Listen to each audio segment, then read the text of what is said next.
This video is basically explaining the Mustang dual overhead cam swap.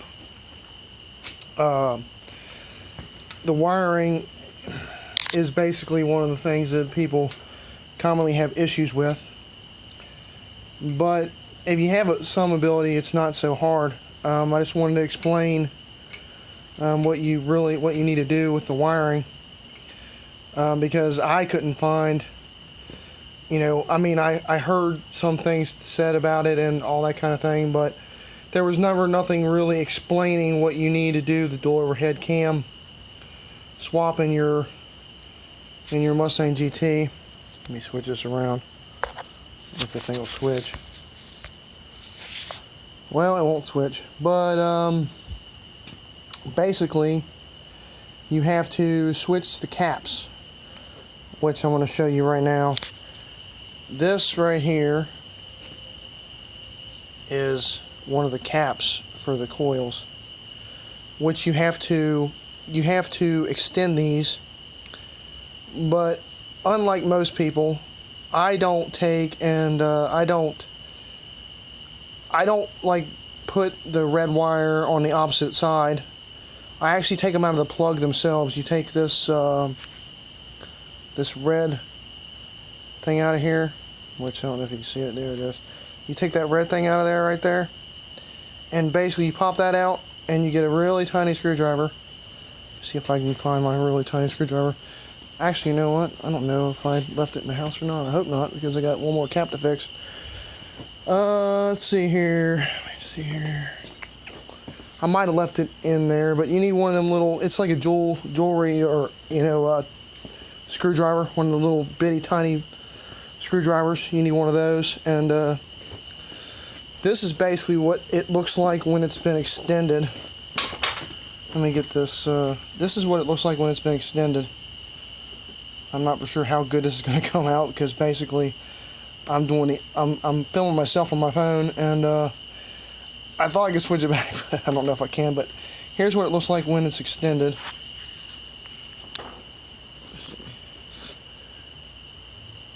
Okay, that's not there. Okay, this is what they look like when they're extended, and you can see here, if you get down in there, you can see the wires. Let me see if I can get a good angle with the wires. It's hard to do. Let me pop one of these off real quick. I'll pop one of these off and show you on these wires. Basically, these are the wires right here. These are the wires, and you see the red wire. This is already switched. So basically, where the green wire is, it would actually be the opposite originally. So you have to switch the polarity, and you take the plug apart and you put it on that way. Let me put that back on there real quick, which it really don't matter. But this is what it looks like. This is what it looks like when it's fixed, which I use the aviator rail here to actually get it to where it looks really factory, and you can see how it extends out here to the edge out here. And basically I did that on that side, and you can see my wiring is still not done on this side. Right now it's a jumbled mess of wiring right now, so I'm fixing that right now. You can see all that, but I reversed all the caps except for one. And basically, like they said, you need to extend the idle control plug. You can actually take that out of the harness and pull it back, and it reaches just fine. I don't know if they meant you had to do that or what, but that's what my experience is with it. And here's a few things that I've learned that I'm going to go ahead and share, because like I said, it's very difficult to find information about it. I had to figure things out myself. Let me get to where the light ain't glaring so much on this phone, but I basically had to figure things out myself. Basically, I got a Lincoln Aviator motor, and I didn't know what I was getting into when I first when I first got it, because basically I had no idea what it would have to be swapped. I read a few things on some forums, a few things on YouTube, but that doesn't explain everything. Basically, here's what has to be done. Like the Mark 8 motor can be swapped into a 01, 96 to 01, whatever, Mustang. But basically with the Mark 8 engine, you have to change the cams if you want the Mustang power, which it's the same as the Cobra engine, and I believe the heads are the same. The intake's not the same. You have to change the intake. You have to change the cams, and you may have, I think you have to change the oil pan and the pickup tube in that. Other than that, I think it's a pretty direct swap, but you still have to do the caps, the caps. And basically, I'm not for sure what you would do for an alternator on the older cars. I know that I'm going to be using a Mark 8 alternator, because basically what I did on mine, I got the Aviator motor, which is basically an 04 engine. And it's a Mach 1 motor, and it's got a 6-bolt crank, which I can use my Mustang GT crank, or not crank, my Mustang GT flywheel and flex plate. That works. I'm gonna have to use the oil pan and pickup tube off my 2-valve engine. The oil filter part that comes out the side, you have to reuse that.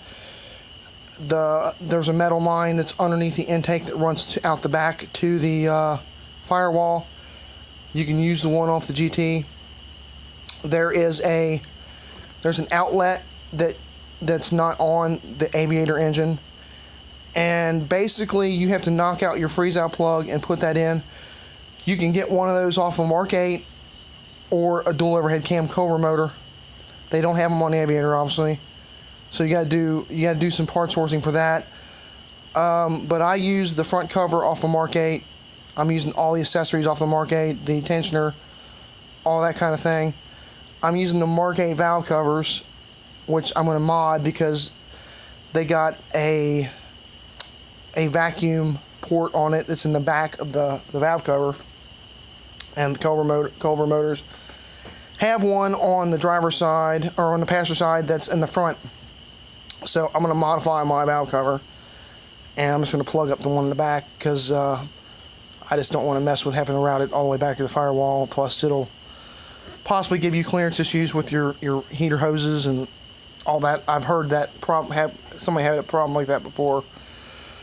But I wanted to do this video to give somebody some help, because I didn't get no help, and I'm almost done getting all the parts for my engine. I want to drop it in soon, but I'm going to do a little more. I'm going to start doing some videos as I build my GT, because basically I got a $500 GT convertible, and I'm going to be building it on YouTube.